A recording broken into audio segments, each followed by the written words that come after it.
August 13th, 1940. Sussex, England. As the morning fog began to lift over the rolling hills of the English countryside, Luftwaffe Major Werner Mulders gazed confidently through his binoculars at what intelligence had identified as the decimated remains of RAF Fighter Command. The bombed-out hangars of Tangmere Airfield lay silent below, with not a single Spitfire in sight.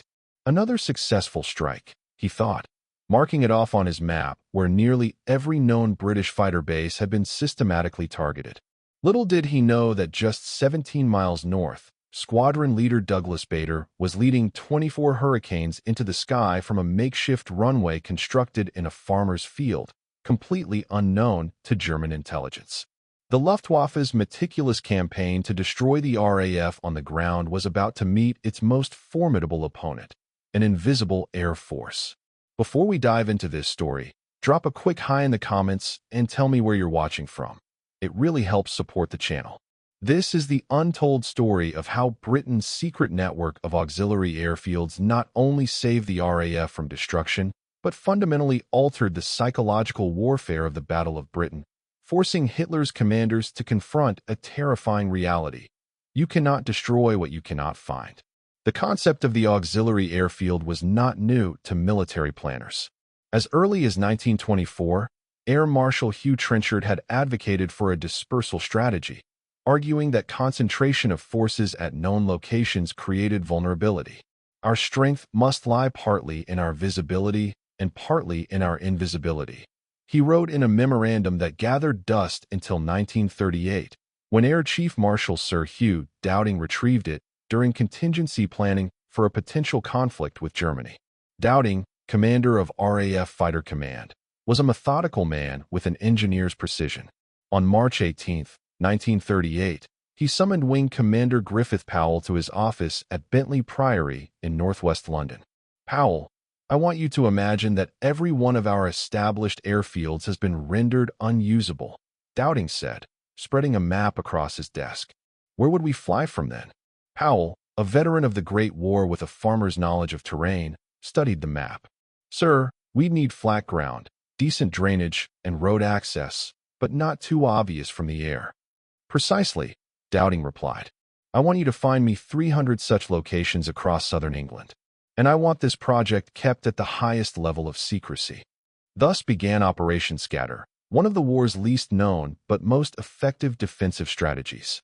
By July 1939, Powell had identified 328 potential sites, ranging from racecourses and golf courses to large meadows and estate grounds.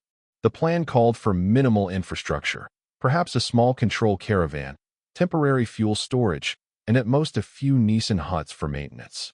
Many would have no permanent buildings whatsoever. Captain Richard Benson of the Royal Engineers recalled the peculiar instructions he received in April 1939. "We were to build airfields that didn't look like airfields.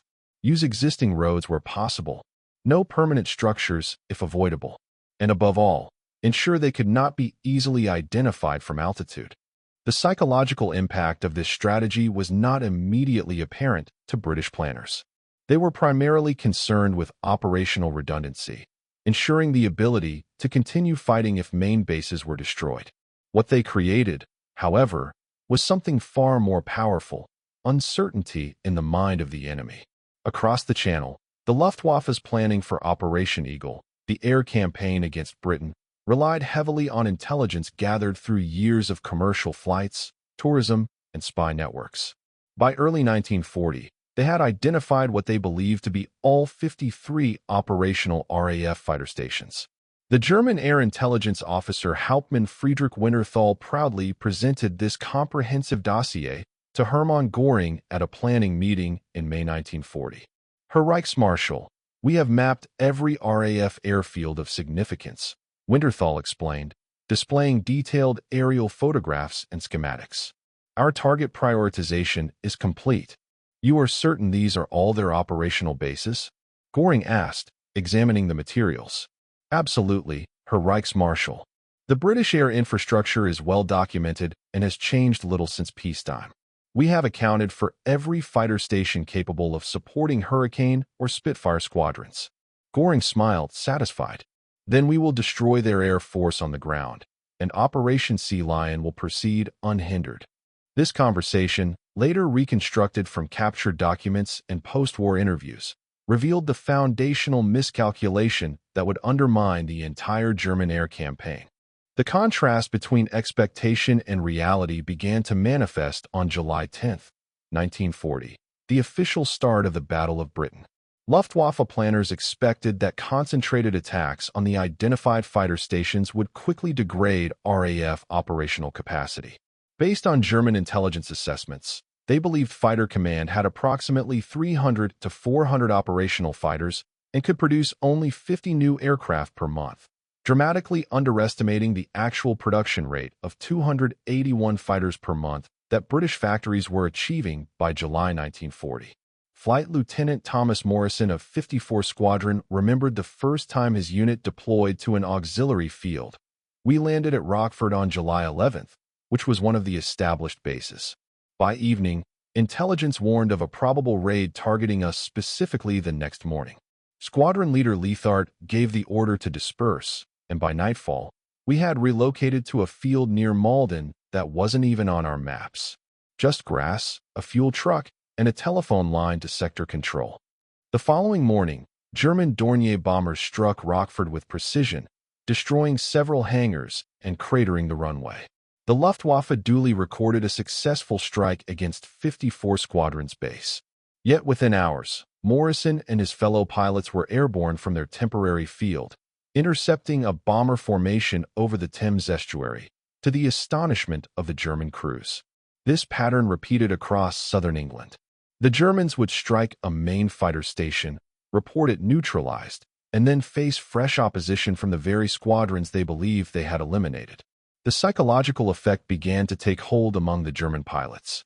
Oberleutnant Karl Mindenhall of Camp Jetschwader 76 wrote in his diary on July 28, "We struck the fighter base at Hornchurch today with over 20 aircraft. Direct hits on all hangars, fuel stores destroyed, runways cratered. Our reconnaissance confirms the station is inoperable.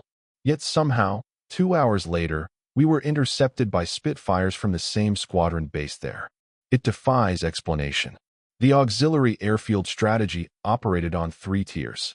First were the relief landing grounds, RLGs, which had some basic infrastructure and were used for training and emergency landings. Second were the advanced landing grounds, YLGs, which could support squadron operations for short periods. Most secretive were the emergency landing grounds, YLGs, often nothing more than suitable fields identified for extremely short-term use, sometimes just a single day.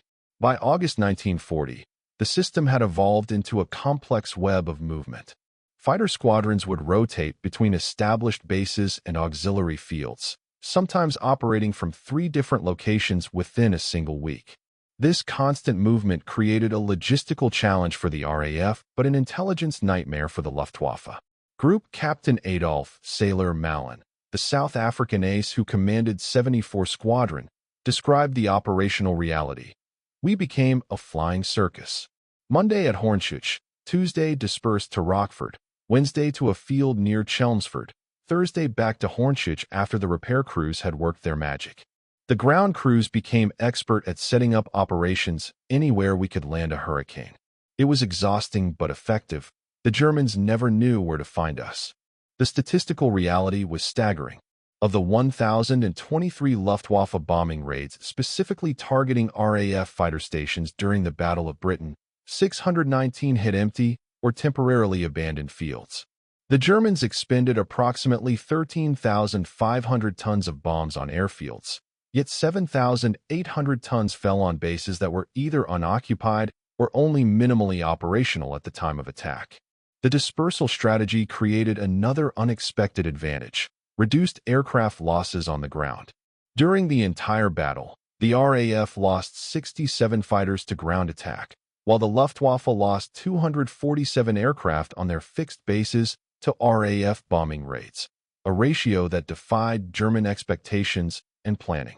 For the men operating these phantom airfields, conditions were primitive but spirits remained high, bolstered by the knowledge they were confounding the enemy. Squadron leader Peter Townsend of 85 Squadron described operations from an auxiliary field near Maidstone. We lived in tents beside our aircraft. Our operations room was a converted farm wagon with a field telephone. Maps were pinned to plywood sheets. The locals brought us eggs and milk each morning. Primitive, yes, but we could be airborne in 2 minutes flat, faster than from our proper base with its concrete runways. The experiences of the ground crews were particularly demanding. Corporal James Wilson of 11 Group Maintenance Unit recalled, "We became expert at creating an airfield from nothing. Runway markers placed at dawn, removed at dusk. Fuel bozers disguised as farm equipment during the day. Aircraft dispersed under trees, covered with camouflage netting. We'd service Spitfires by torchlight, freezing in the wind, knowing that by morning they needed to be ready to scramble." While the physical conditions were challenging, the psychological effect on pilots was mixed. Some found the constant movement disorienting and stressful. Others embraced the adventure of it all, developing a nomadic mindset that became part of squadron culture. Pilot Officer Richard Hillary of 603 Squadron wrote in his memoir, The Last Enemy, "There was something oddly liberating about this gypsy existence. One day operating from a proper station with all its comforts, the next from a field where our dispersal point was an oak tree and our briefing room was whatever side of a haystack blocked the wind. It created a remarkable equality. Officers and men sharing the same hardships, eating from the same field kitchen, sleeping under the same canvas." The impact on the Luftwaffe's planning and morale developed gradually but inexorably. By mid-August, German intelligence officers were struggling to explain the resilience of fighter command despite their apparently successful targeting of RAF infrastructure. The psychological progression within the German high command followed a clear pattern. Initially, there was confidence bordering on arrogance. Major Heinrich Schmidt of Luftwaffe intelligence wrote on August 2nd, "The systematic destruction of RAF bases proceeds according to plan. We estimate fighter command's operational strength reduced by 25% already." By August 15th, the first doubts were emerging. Luftwaffe General Hans Jeschneck noted in a memorandum, "Despite successful attacks on 23 confirmed fighter stations, enemy air activity has not diminished proportionally. Request reassessment of intelligence regarding RAF operational methods." August 30th brought the first signs of frustration. Hermann Göring, in a conference with his air fleet commanders, demanded explanations. How is it possible that we bomb their airfields into craters one day, and the next day the same squadrons are operational? Are we missing something fundamental about their organization? The breaking point came in early September. A captured British pilot, deliberately allowing himself to be overheard by his German interrogators, mentioned casually that fighter command was operating from over 200 airfields. The information, though an exaggeration, sent shockwaves through German intelligence circles. Subsequent reconnaissance flights identified several previously unknown landing grounds, confirming their worst fears. They had been attacking only a fraction of the RAF's operational locations. The revelation forced a strategic reassessment that contributed significantly to the Luftwaffe's shift away from targeting airfields in favor of bombing London. A fateful decision that gave fighter command the breathing space it desperately needed to recover and ultimately prevail. For the British personnel operating this shadow air force, the contrast between their experience and German perceptions became a source of dark humor. Flight Sergeant William Raymond of 501 Squadron recalled, "We'd tune in to German propaganda broadcasts claiming they destroyed this or that airfield. Often it was where we'd been 2 days earlier, now empty. We'd raise a toast to the phantom squadron the Germans thought they'd eliminated." The material differences between the established bases and auxiliary fields created their own challenges.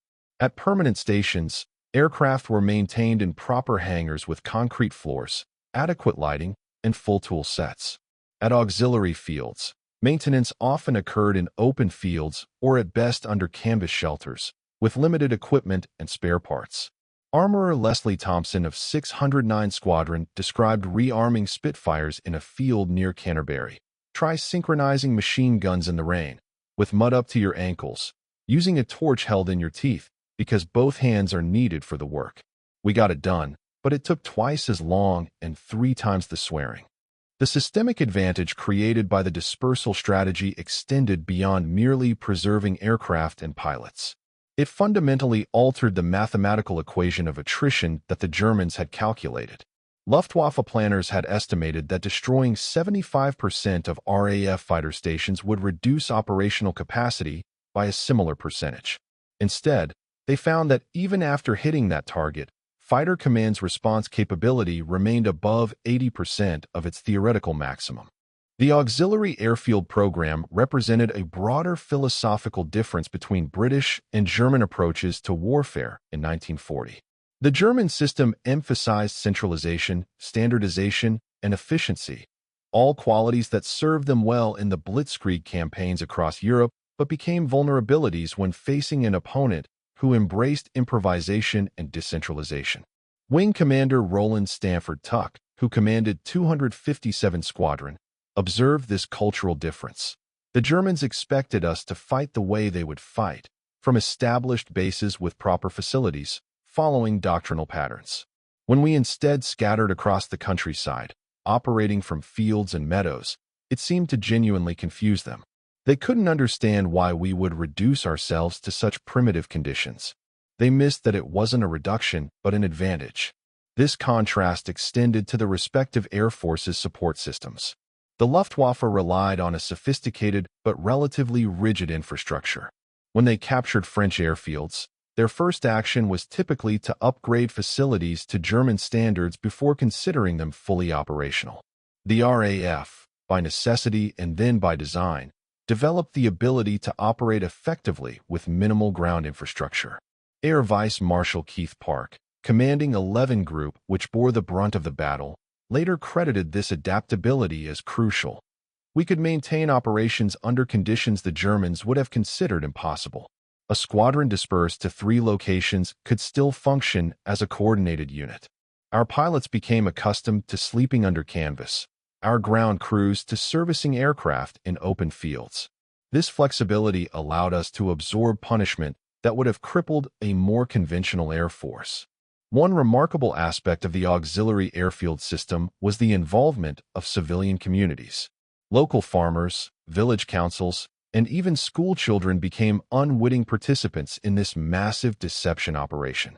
Farmer Edward Harrington, whose fields near Whitstable became an emergency landing ground for 32 Squadron, recalled, "They came to me one day, 2 RAF officers and a man in civilian clothes, and asked if I'd be willing to let fighter planes use my south pasture if needed.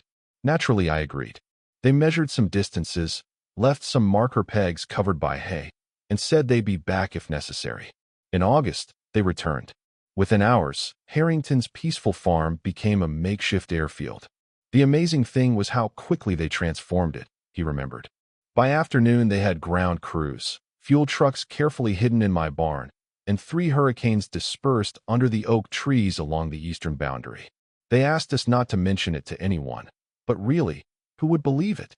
Local children were sometimes enlisted as informal lookouts."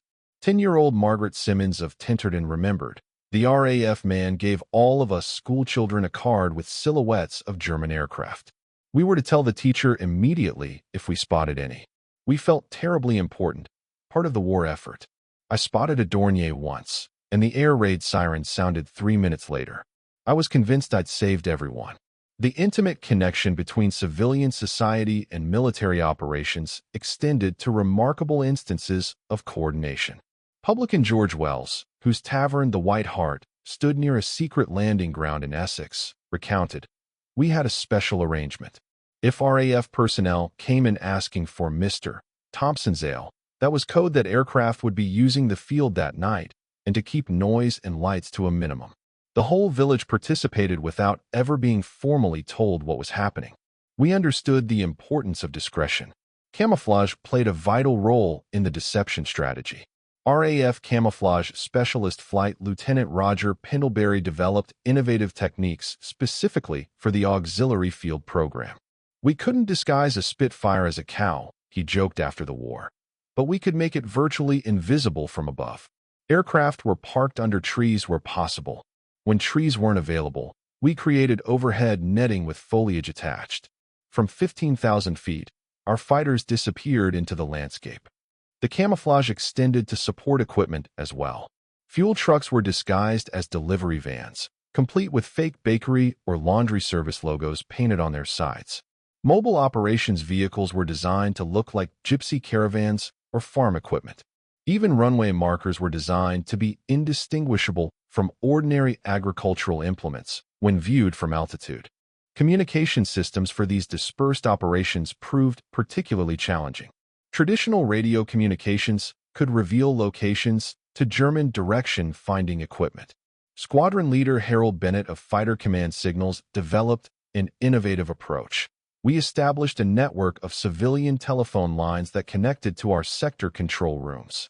Each auxiliary field had at least one direct line, often disguised as a farmer's telephone or routed through a village post office. We also employed motorcycle dispatch riders who could deliver written orders without creating radio traffic. It was primitive compared to our established communication networks, but it was nearly impossible for the Germans to monitor.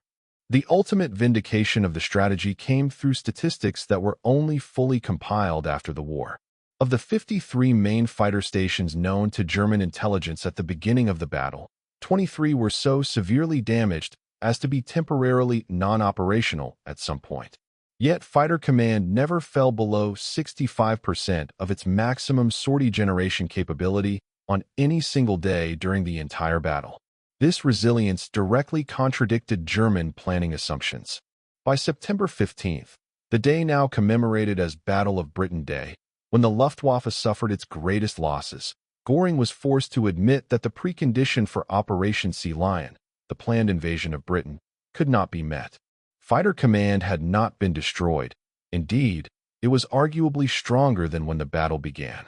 The failure of German intelligence regarding the auxiliary airfields stemmed from multiple factors. Dr. Klaus Neumann, a Luftwaffe intelligence analyst who defected to Britain in 1944, later explained, "We suffered from confirmation bias. Our reconnaissance photos showed what we expected to see: standard airfields with concrete runways, hangars, control towers.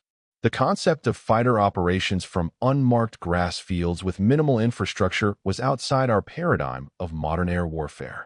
We literally could not see what we were not looking for." This intelligence blindness had technological roots as well. German aerial reconnaissance cameras were optimized for identifying industrial targets and military installations with clear visual signatures. The subtle signs of a temporary airfield, a slight flattening of grass, dispersed aircraft under trees, or the barely visible tracks of a fuel bowser, often failed to register on film or in analysts' evaluations. Major Hans-Dieter Reichardt of Luftwaffe Intelligence described the problem in his post-war memoir. "We were hunting infrastructure when we should have been hunting aircraft. Our photographic interpreters could identify a factory extension or a new hangar with remarkable precision, but they had no training for spotting 3 Spitfires hidden under oak trees beside a farmer's field. By the time we realized our error, it was too late." For the men who operated from these secret fields, the experience left lasting impressions. Squadron leader Jeffrey Page, who survived severe burns when shot down in August 1940, later reflected, "The curious thing about those days was the contrast. We'd take off from a field where cows had been grazing the previous day, fly at 25,000 feet in the most sophisticated fighter aircraft in the world, engage in combat at 400 miles per hour, then land back among the haystacks." The juxtaposition of the primitive and the cutting edge defined the battle for many of us. The ingenuity extended to the methods used to prepare these impromptu airfields. Flight Lieutenant James Morrison described watching Royal Engineers transform a meadow into a usable landing ground. They had a remarkable contraption, essentially a modified farm roller with concrete-filled drums that could flatten a runway in hours. They'd arrive at dawn, work until midday, and by afternoon we could operate hurricanes from what had been a sheep pasture that morning. The psychological impact on the pilots themselves was complex. The constant movement disrupted routines and created additional stress during an already demanding campaign. Yet many found that the dispersal to rural locations provided unexpected benefits.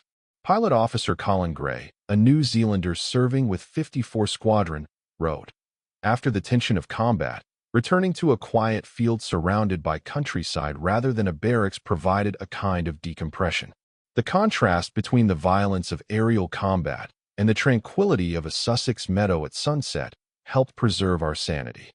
The story of Britain's Shadow Air Force remained largely untold for decades after the war. Military secrecy initially prevented discussion of the full extent of the dispersal program. Many of the auxiliary fields returned to agricultural use so completely that by 1950, there was little evidence they had ever served as RAF bases. The focus on the more dramatic aspects of the battle, the dogfights, the aces, Churchill's famous speeches, overshadowed the unglamorous but crucial story of how Fighter Command had outsmarted the Luftwaffe through strategic deception. Even in official histories, the auxiliary airfield program received limited attention until the 1980s, when historians began re-examining the logistical aspects of the battle. The full scope of the program only emerged when Air Ministry records were declassified, revealing that at the height of the battle, Fighter Command had access to not just the 53 permanent stations known to the Germans, but an additional 244 auxiliary landing grounds in various states of development and use. For modern military planners, the lessons remain relevant. The concept of dispersal and deception has influenced air forces worldwide, particularly as precision-guided weapons have made fixed bases increasingly vulnerable. The ability to operate effectively from austere conditions, a necessity for the RAF in 1940, has become a practiced capability for many modern air forces. The psychological impact on the Luftwaffe offers another enduring lesson. As Air Chief Marshal Dowding observed after the war, sometimes the most effective weapon against an enemy is uncertainty. The Germans never knew where we would appear next, how many aircraft we could field, or which bases were truly important. This uncertainty forced them to disperse their efforts, attacking empty fields while our fighters remained operational elsewhere. For individual participants, the experience of the auxiliary airfield program left a mixed legacy. Many pilots later described it as among the most challenging aspects of their service: the constant movement, the primitive conditions, the need to adapt daily to new surroundings. Yet most also recognized it as essential to their survival and ultimate victory. Flight Lieutenant Alan Wright of 92 Squadron perhaps summed it up best in a 1985 interview. "Those fields saved my life, not once, but many times. The Germans bombed our main base at Biggin Hill repeatedly, cratered the runway, destroyed the hangars. Had we been there, we'd have lost our aircraft, possibly our lives.